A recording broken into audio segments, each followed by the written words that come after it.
सोचो क्या हो अगर आपकी सोल और आपकी बॉडी अचानक से किसी ऐसे इंसान के साथ में स्वैप हो जाए जिससे आप सबसे ज्यादा नफरत करते हो। ऐसा ही कुछ आज की हमारी इस कहानी में भी होने वाला है दोस्तों, जो कि सस्पेंस और सुपर पावर से भरी हुई स्टोरी होने वाली है और ये आपको 100% पसंद जरूर आएगी क्योंकि इसमें काफी सारी मिस्ट्री हैं, बहुत सारे राज हैं जो कि धीरे धीरे खुलेंगे और ये जानना काफी इंटरेस्टिंग होने वाला है। तो वीडियो को एंड तक जरूर देखिएगा। कहानी की शुरुआत में हम एक खाली पड़ी फैक्ट्री में सिक्योरिटी गार्ड को लॉक लगाते हुए देखते हैं और उसी टाइम पर एक आदमी उसके ऊपर हमला कर देता है। देखने में तो ये एक सीरियल किलर लग रहा था और लग रहा था कि शायद वो कोई मर्डर कर रहा है, बट दोस्तों ये तो एक मेकअप कंपनी के लिए ऐड होती है जो कि मिस्टर नाम एक्स कंपनी के सीईओ को ब्रांडिंग के लिए दिखा रहे होते हैं। मिस्टर नाम सोंगस्यू मार्केटिंग कंपनी के लिए काम करते हैं और एक्सयू मेकअप ब्रांड कंपनी है जो कि अपना काम सोंगस्यू से करवाना चाहती है और सीईओ को ये ऐड बिल्कुल भी पसंद नहीं आती है और वो फिर उस इंसान के बारे में पूछते हैं जो कि असल में उनसे मिलने वहाँ पर आने वाली थी, जो कि दोस्तों कोई और नहीं बल्कि अपनी फीमेल लीड है जिसका नाम कोंगना यो है और वो अपनी असिस्टेंट यूमी के साथ में एक ट्रैफिक में फंसी हुई होती है। यूमी उसे मिस्टर नाम के बारे में बता रही होती है कि उन्होंने हमसे पहले जाकर उस सीईओ को इम्प्रेस कर लिया है और ये प्रोजेक्ट अपने नाम करने की कोशिश की है। ये सुनते ही यो उससे कहती है वो तो हमेशा से ही हमारे प्रोजेक्ट के पीछे पड़े रहते हैं, गलती तुम्हारी है कि तुमने उनके ऊपर ध्यान नहीं दिया।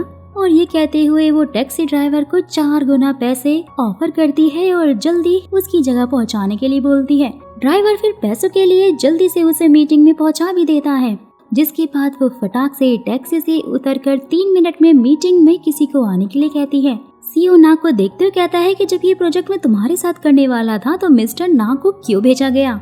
मैंने अपने बिजी शेड्यूल में से तुम्हें 50 मिनट दिए थे जिसमें से अब आपके पास सिर्फ 3 मिनट ही बचे हैं, जितने में अगर तुम मुझे कुछ अच्छा बता पाई तो हमारी डील पक्की होगी। और ये सुनकर तो ये उससे कहती है कि इस एड में जो बन्नी एक्टर आपने देखा है ना, वो अपने लाइफ में ऑलरेडी बहुत सारा मैस क्रिएट कर चुका है, जैसे कि लोगों को मारना, काफी सारे स्कैंडल खड़े करना, लड़ना और गुस्सा करना, और इसीलिए मैंने उसकी लाइफ को चेंज करने के लिए उससे हॉरर या सीरियल किलर वाली मूवीज में एक्टिंग करने को कहा है ताकि लोग उसके टैलेंट को भी पहचान सकें कि वहाँ पर वो एक्टर भी पहुँच जाता है जिसे यो ने टैक्सी से उतरकर कॉल किया था, ये दिखाने के लिए कि वो रातों रात कुछ भी कर सकती है। और ये देखकर सीईओ फिर उससे काफी इम्प्रेस होकर डील फाइनल भी कर देता है, जिसके बाद सीईओ यो को फिर एक बिल्डिंग दिखाते हुए कहता है मैं यहाँ पर एक्सयू नाम का नया शोरूम खोलना चाहता हूँ, लेकिन इस बिल्डिंग में एक पुरानी हैंडमेड जूते की फैक्ट्री है जिसमें यहाँ के रहने वाले लोग काम करते हैं जो कि इसे खाली करना चाहते ही नहीं है। यो कहती है कि ये तो आप मुझ पर ही छोड़ दीजिए। नेक्स्ट सीन में हम सोंगस्यू मार्केटिंग कंपनी और एम्प्लॉइज को यो के बारे में बात करते हुए देखते हैं, जहां पर आधे लोग उसकी तारीफ और आधे लोग उसे जलने के कारण ये बोल रहे होते हैं कि वो प्रोजेक्ट्स के लिए बड़े लोगों के साथ में नाइट स्पेंड करती हैं। यो भी ये सब कुछ सुन रही होती है, लेकिन उसको इसका कोई फर्क नहीं पड़ता है क्योंकि उसे बस अपना काम जो करना था। जहाँ पर फिर उसके पास कंपनी की चीफ डायरेक्टर मिलने के लिए आती है जो कि उसे इस प्रोजेक्ट के लिए कांग्रेचुलेशन देते हुए कहती है कि एक्सयू कंपनी का सीईओ पहले एनिमल टेस्टिंग के लिए पकड़ा गया है और बिल्डिंग वाले आसानी से बिल्डिंग नहीं देंगे, ये सब कुछ तुम अच्छे से संभाल तो लोगी ना। तो ये उन्हें कहती है कि हाँ, ब्रांडिंग करना हमारा काम है और ये हम जरूर करेंगे। नेक्स्ट डे हम सोंगस्यू के एम्प्लॉयज और जूते की फैक्ट्री वाले लोगों को बिल्डिंग के लिए लड़ते हुए देखते हैं, जहाँ पर सोंगस्यू वाले उन्हें समझा रहे होते हैं कि वो बिल्डिंग खाली कर दें, लेकिन फैक्ट्री वाले तो प्रोटेस्ट करने में ही लगे हुए थे कि तभी सोंगस्यू वाले अपने एक इंटर्न को फैक्ट्री वालों की तरफ से प्रोटेस्ट करते देखकर उससे पूछते हैं कि वो उनका साथ क्यों दे रहा है। जहाँ पर गाइस हम मिलते हैं कहानी के मेन लीड यानी कि सोन को, जो कि सोंगस्यू में इंटर्नशिप कर रहा होता है, लेकिन उससे गरीबों का दुख नहीं देखा जाता और इसलिए वो फैक्ट्री वालों के साथ प्रोटेस्ट करने में लगा हुआ था। लोग उसको समझते हैं और इसीलिए वो अपनी कंपनी में पैम्पलेट भी बांट रहा होता है कि तभी उनका सीनियर आकर उसे ये सब कुछ रोकने के लिए कहता है कि ऐसा करने से उसको यहाँ जॉब नहीं मिलेगी और साथ ही यो भी तुमसे फिर कभी बात नहीं करेगी। सोन बोलता है कि वो स्कूल और कॉलेज में मेरी सीनियर थी और मैं उसे जानता हूँ, मैं उससे जरूर बात करूंगा कि वहाँ पर। तभी यो उसके पास आकर कहती है कि जो भी बात तुम्हें करनी है ना, मेरे ऑफिस में आकर कर लो। जिसके बाद सोयुन उसके ऑफिस में पैम्पलेट देते हुए कहता है कि अगर फैक्ट्री के लोगों को वहाँ से निकाल दिया गया तो उनके पास रहने और खाने के लिए कोई भी जगह नहीं होगी, और साथ ही एक्सयू कंपनी जो कहती है उसके प्रोडक्ट वेगन है, लेकिन भाई ऐसा तो कुछ भी नहीं है और वो पहले भी एनिमल टेस्टिंग केस में फंस चुकी है। जिसकी बातों से परेशान होकर यो उससे कहती है कि गरीबों के हक के लिए अगर तुम लड़ना ही चाहते हो तो ये जॉब छोड़ दो, लेकिन हमारा काम ब्रांडिंग करना है और इसीलिए हमें बाकी सब चीजों से कोई फर्क नहीं पड़ता। फ्लैशबैक से फिर सोयुन के कॉलेज का एक सीन दिखाया जाता है जहाँ पर यो मार्केटिंग स्पीच देने के लिए आई हुई थी। सोन उससे बोलता है कि मुझे भी मार्केटिंग कंपनी में काम करना है, लेकिन उनके साथ जो कि गरीबों की हेल्प करे, और ये सुनकर यो उससे कहती है कि फिर तो हमारी कंपनी तुम्हारे लिए नहीं है क्योंकि हम मार्केटिंग करते हैं। और ये सब कुछ सुनकर सोयुन को काफी ज्यादा बुरा लगता है और अब सीन प्रिजन में शिफ्ट होता है। यो सोयुन का नंबर लेते हुए उसे कहती है कि जब मैं तुम्हें कॉल करूँ तब आना और फिलहाल के लिए यहाँ से जाओ। नेक्स्ट सीन में सॉन्गी का डिजाइनर जुंगवू यो को फिर कुछ डिजाइन्स दिखाता है और यो उन डिजाइन को फिर से बनाने के लिए कहती है और थीम नेचुरल रखने के लिए भी बोलती है, क्योंकि सोयुन और लोगों को वो प्रूफ जो करना चाहती थी कि एक्सयू कंपनी वेगन है। और वहीं दूसरी तरफ सोयुन अपनी टीम के साथ में डिनर कर रहा होता है जहां पर उसके दोस्त उसे यो से दूर रहने के लिए कहते हैं क्योंकि वो अपने काम के बीच किसी को भी नहीं आने देती। साथ ही उनकी इस कंपनी में सबसे ऊपर वही है। फिर मिस्टर नाम जो कि हमेशा से उसके काम में टांग अड़ाते हैं। जिसके बाद डिजाइनिंग टीम संभालता है जॉनवू। लास्ट में आती है प्लानिंग टीम जो कि बेसमेंट में काम करती है। और यहाँ तक हमने तो ये भी सुना है कि वो लोग स्ट्रेस को कम करने के लिए लड़कों के साथ में नाइट स्पेंड करती है। और इसी टाइम पर यो का मैसेज सोनवू के पास आता है, उसे बुलाती है। ये देखकर तो वो तीनों ही शॉक हो जाते हैं। सोनवू फिर उसकी बुलाई जगह पर पहुंच जाता है जहाँ पर सिर्फ कपल्स ही जा रहे होते हैं, तो वो काफी डर जाता है। यो को फोन करके वो उसे कह रहा होता है कि अपने एम्प्लॉय को सेक्सुअली यूज करना एक क्राइम है, लेकिन यो तो उसकी बातों को सीधा इग्नोर मारकर उसे ऊपर आने के लिए बोलती है जहाँ पर वो सीईओ के साथ में होती है और उसे प्रूफ दिखाने को कहती है कि आपकी कंपनी बिल्कुल वेगन प्रोडक्ट्स बनाती है। सीईओ भी फिर सोयुन को कुछ प्रूफ दिखाकर सेटिस्फाई कर देता है कि उनकी कंपनी वेगन प्रोडक्ट ही बनाती है और ये देखकर सोयुन तो खुश हो जाता है। जिसके बाद यो और सोयुन साथ में घर जा रहे होते हैं जहाँ पर यो से समझाती है कि अगर तुम्हें गरीबों की हेल्प करनी ही है तो उसके लिए तुम्हें खुद भी किसी कंपनी का बॉस बनना होगा। किसी और की कंपनी में काम करते हुए गरीबों की हेल्प तो तुम बिल्कुल भी नहीं कर सकते। लेकिन जैसे ही फिर सोनू उसे बोलता है कि ये तुम्हारी पुरानी सोच है, उसे गुस्सा आता है और वो उसे बीच में उतार कर ही वहाँ से चली जाती है और बाद में उसे मैसेज करके बताने लग जाती है कि कल उसे एक्सयू कंपनी जाकर चेक करनी है। जैसे ही फिर यो अपने घर पहुंचती है तो सारी लाइट्स ऑफ देखती है और फिर उसे पैनिक अटैक आने लग जाते हैं क्योंकि दोस्तों उसे अंधेरे से डर जो लगता था। जिसके बाद वो दवाइयाँ लेकर खुद को संभालती है। नेक्स्ट डे सोन्यू एक्सयू जाने से पहले यो से मिलने के लिए आता है जहां वो उसे देखते ही खुशी से आगे बढ़ जाता है और एक कार से टकराने ही वाला होता है, लेकिन यो फिर उसे पकड़ लेती है और अचानक से ही उसे छोड़ भी देती है और उसे पूछती है कि वो एक्सयू कंपनी की मैन्युफैक्चरिंग देखने के लिए क्यों नहीं गया था। तो सोयुन उससे पूछता है कि पक्का ना हमें उस कंपनी से कोई प्रॉब्लम नहीं होगी। यो बोलती है कि नहीं कोई प्रॉब्लम नहीं होगी और उसे जल्दी जाने के लिए बोलती है। जिसके बाद सोन्यू मैन्युफैक्चर कंपनी में जाकर काम करने लग जाता है जहां पर उसे कुछ बॉक्सेस में घास दिखाई देती है और जैसे ही वो वहां की एम्प्लॉय से पूछता है तो वो उसे बोल देते हैं कि ये हम प्रोडक्ट्स में यूज करते हैं।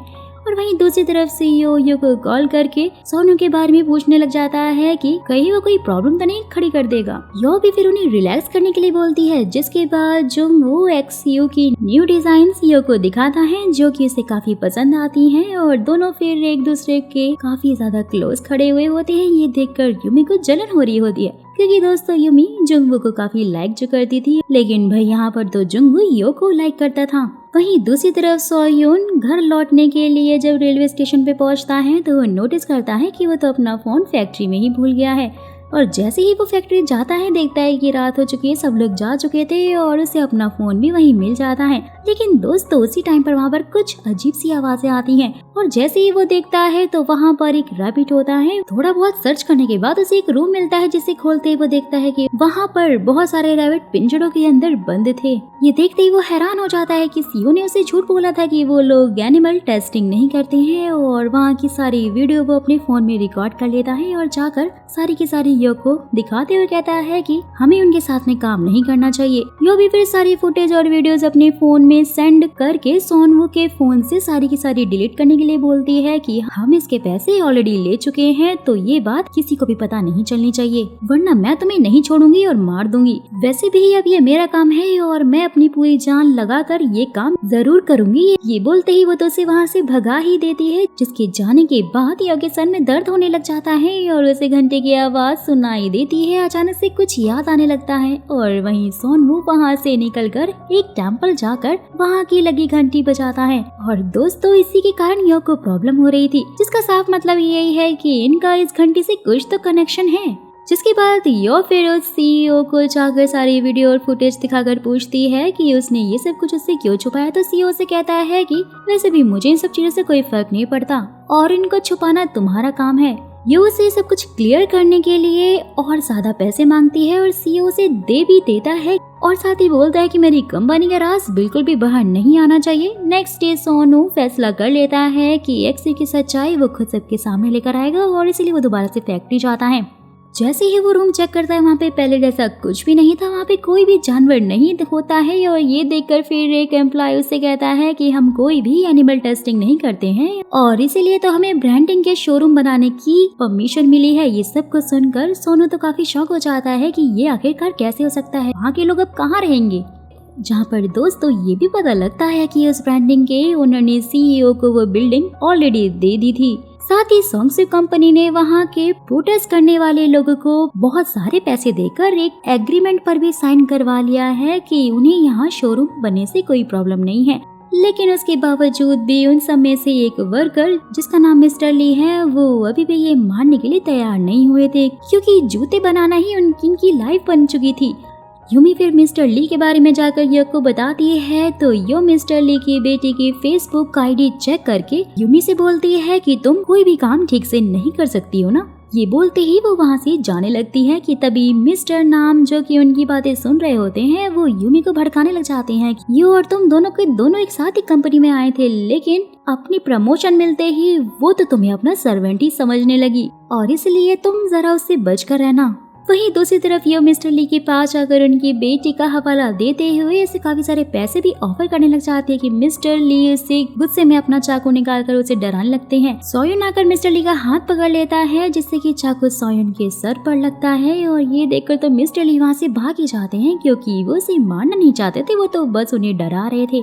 जिसके बाद यो सोयुन को संभालते हुए कहती है कि सिर्फ और सिर्फ तुम्हारे कारण ही इन सारे गरीबों को पैसे मिल गए हैं। और यहाँ से गाइस ये पता लगता है कि जब सीईओ ने यू को बिल्डिंग दिखाई थी ना, वो तो फिर उसी टाइम पर समझ गई थी कि ये लोग प्रोटेस्ट तो जरूर करेंगे, जिसके लिए पैसों की भी जरूरत होगी। और लेकिन सीईओ बहुत ज्यादा कमीना है, वो फालतू पैसे नहीं देगा। और इसीलिए जब सोयुन को बहुत सारे सबूत मिल गए थे उनके खिलाफ, तो उसने सारे के सारे सबूत दिखाकर सीईओ को ब्लैकमेल करके उससे काफी सारे पैसे भी निकलवा लिए थे और सब गरीबों में बांट दिए थे। ये सब कुछ सुनकर तो सोनी उससे पूछता है कि ये तो ठीक है, लेकिन उसका क्या होगा, एक्सयू कंपनी एनिमल के साथ में क्या कुछ करी है। ये सब कुछ सुनकर ये उससे कहती है कि लेकिन मुझे तो इस बारे में कुछ भी नहीं पता, क्योंकि वो कंपनी वेगन है।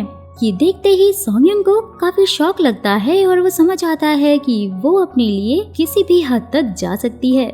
नेक्स्ट सीन में एक्सयू कंपनी का शोरूम फाइनली ओपन हो जाता है, जिसे देखकर सभी खुश होते हैं और सीईओ भी इसी खुशी में पार्टी भी देने लगता है। पार्टी में यो एक ब्यूटीफुल सा रेड ड्रेस पहनकर आ जाती है, जहाँ पर जंगू बार बार उसी को देख रहा होता है। और भाई ये देखकर तो यूमी को काफी जलन होती है और इसी का फायदा उठाकर मिस्टर नाम उसे फिर से भड़काते हैं कि वो अब जंगू को भी तुमसे छीन लेगी। और वो जंगू को भी जाकर भी भड़का रहे होते हैं कि यो का सोनवू के साथ में अफेयर चल रहा है। ये सब कुछ देखकर सोनवू को काफी बुरा लगता है। और वहीं दूसरी तरफ वहाँ पर एंट्री होती है सोनवू की, जो कि अपने ब्लैक सूट में बहुत ज्यादा हैंडसम लग रहा था। यो भी सोनियन से कहती है कि तुम्हें पास्ट के बारे में सब भूल जाना चाहिए। तो सोनियन उससे कहता है कि जिस तरह तुम अपने काम के लिए किसी भी हद तक जा सकती हो ना, मैं भी जा सकता हूँ। मैंने एक्सयू फैक्ट्री के सारे सबूतों की कॉपी रख ली थी। तो यो उससे पूछती है कि तुम आखिरकार चाहते क्या हो। सोनियन अपना फोन पानी में फेंकते हुए कहता है कि मुझे बस तुम चाहिए। वहीं दूसरी तरफ दोस्तों एक आदमी यो के ऑफिस में घुसकर एक्सयू के सारे सबूत उसके लैपटॉप से जो कि उसने कॉपी करके रखे होते ना वो सब रिपोर्टर्स को भेज देता है और नेक्स्ट डे ये सारी न्यूज सभी जगह फैल जाती है कि एक्सयू एनिमल टेस्टिंग करती है। इन सब को लेकर सीईओ से सवाल किए जाते हैं तो सारा का सारा इल्जाम वो यो पर ही डाल देता है कि उसने ही मुझे ये राज रखने को कहा था कि इससे मार्केटिंग अच्छी होगी।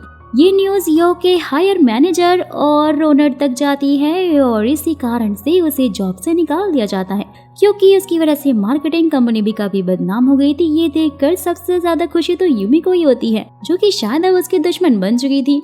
वेल तो फिर नेक्स्ट सीन में ये ड्रिंक कर रही होती है, बहुत ज्यादा उदास होती है क्योंकि उसने बहुत सारी मेहनत की थी, दिन रात एक कर दिया था, तब जाकर उसे इतनी कामयाबी मिली थी। लेकिन अब वो सब कुछ एक ही रात में तबाह हो गया था और उसके बाद उसे याद आता है कि सोयुन ने सबके सामने अपना फोन पानी में फेंका था। सो इसीलिए हो सकता है कि किसी ने उसका फोन उठाकर सारे सबूत तो लीक नहीं कर दिए। यही चेक करने के लिए वो बिल्डिंग आती है जहाँ वो देखती है कि फोन तो अभी भी पानी में ही पड़ा था, जहाँ पर एक बनी मास्क पहना हुआ एक बंदा यो के ऊपर पीछे से हमला करने लग जाता है। दोनों में फाइट होती है जिससे कि ये तो पानी में ही गिर जाती है और उसकी जैसे ही आँख खुलती है तो वो हॉस्पिटल में होती है। लेकिन जैसे ही वो खुद को मिरर में देखती है शॉक हो जाती है क्योंकि दोस्तों उसकी सोल सोयुन की बॉडी से एक्सचेंज हो गई थी और सोयुन की बॉडी में ट्रांसफर हो गई थी। डॉक्टर से वो पूछती है कि उसे क्या हुआ तो डॉक्टर सोयुन के बारे में उसे बताते हैं कि तुम्हारा दिल अचानक से रुक गया था और 1 महीने से तुम हॉस्पिटल में ही हो। सोयुन भी फिर उनसे यो के बारे में पूछता है तो डॉक्टर से बताते कि वो भी 1 महीने से कोमा में पड़ी है और उसे देखकर उसे यो की याद आने लग जाती है कि लड़ाई में उसने खुद को बचाने के लिए बनी मास्क वाले आदमी के हाथ में बहुत जोर से नाखून मारा था, जो कि दोस्तों सोयुन के हाथ पर होता है वो निशान। और ये देखकर वो शॉक हो जाती है और उसे समझ ही नहीं आ रहा होता है कि आखिर चल क्या रहा है। जिसके बाद यो जिसकी बॉडी में अब सोनू होता है हॉस्पिटल से डिस्चार्ज हो जाता है। यो भी फिर अपने घर जाती है लेकिन गार्ड उसे अंदर जाने नहीं देता क्योंकि वो तो सोनू की बॉडी में थी ना। जिसके बाद वो सीधा सोनू के घर में ही चली जाती है और सोचने लग जाती है कि आखिरकार उसे मारा किसने होगा। नेक्स्ट डे फिर यो रेडी होकर समसी कंपनी पहुंचती है क्योंकि भाई जॉब से तो यो को निकाला गया था ना, सोनियन को थोड़ी। जैसे ही वो ऑफिस जाती है देखती है कि यो की जगह यूमी थी और उसने यो के साथ में काम करने वाले सभी लोगों को प्लानिंग टीम में ट्रांसफर भी कर दिया था। और ऐसा दोस्तों उसने इसीलिए किया था क्योंकि वो लोग यूमी को नापसंद जो करते थे, कोई भी प्लानिंग टीम में काम नहीं करना चाहता था और इसीलिए सभी लोग रिजाइन देकर वहाँ से चले गए थे। वहीं हम यूमी को कॉल पर बात करते हुए देखते हैं जो कि यो के बारे में बोल रही होती है कि कहीं वो वापस से उठ तो नहीं जाएगी। जिसके बाद सोयुन को वो अपने ऑफिस में बुलाकर बोलती है कि यो का सीईओ के साथ में चक्कर चल रहा था और ना जाने कितनों के साथ में उसका अफेयर रहा होगा।